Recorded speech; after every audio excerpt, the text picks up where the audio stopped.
For 400 years, servicemen and women have fought to carve out and defend freedom and the civilization we know as America. This series, On a Moment in Time, is devoted to the memory of those warriors whose sacrifice represents, in the words of Lincoln at Gettysburg, the last full measure. A Moment in Time with Dan Roberts.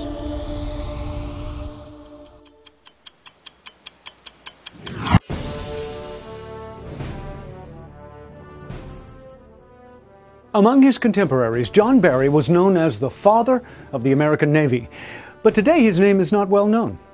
Barry was Catholic and an Irishman, and in 19th century America those things tended to diminish the value of a leader's accomplishments.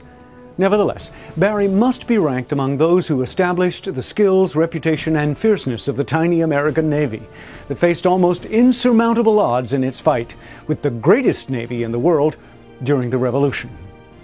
He was an imposing man in an era when the standard captain's cabin ceiling was 5 feet 5 inches high. He stood 6 feet 4 inches tall. Little is known of Barry before 1775, save that he was born in Wexford, County Ireland, sometime between 1739 and 1745. At the beginning of the Revolution, he was captain of the 200-ton Black Prince, a commercial vessel. Word of the deteriorating situation in the colonies reached him in England on a trading trip, and he wheeled the Prince around and rushed home, arriving in October 1775. His ship was the flagship and the first of 5 brigs bought or commissioned by Congress to become the core of the American Navy. With John Paul Jones as first lieutenant, Black Prince became Alfred and was the first to bear an American flag on an American warship. It was the Don't Tread on Me Serpent flag.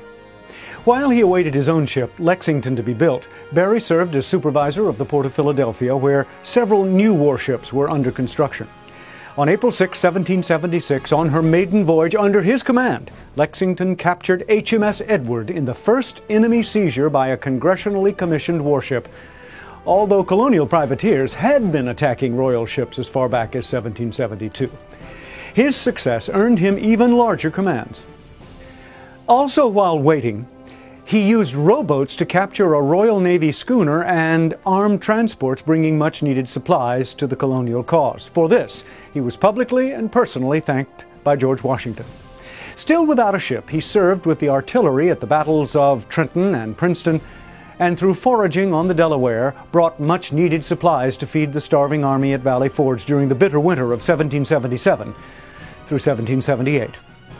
So powerful was his reputation that the British offered him a commission, a cash prize and his own ship, but he remained loyal to his new country.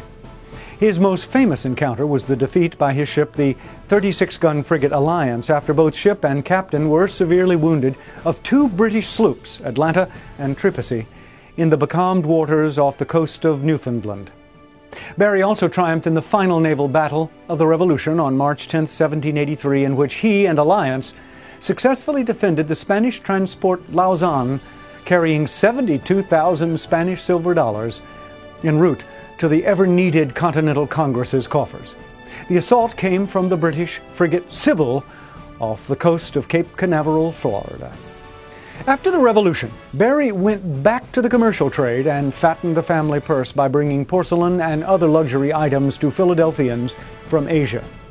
In the 1790s, when the Navy was revived permanently to deal with the Barbary pirates and in the so-called Quasi War with France, Barry was invited back into the service and made senior captain of the Federal Navy.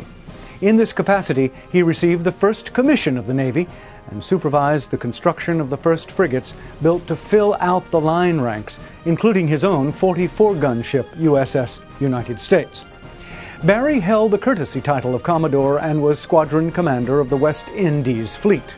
In that capacity, he trained many of the leaders of the Navy who would prove so valuable to the United States in fending off the British Navy during the War of 1812.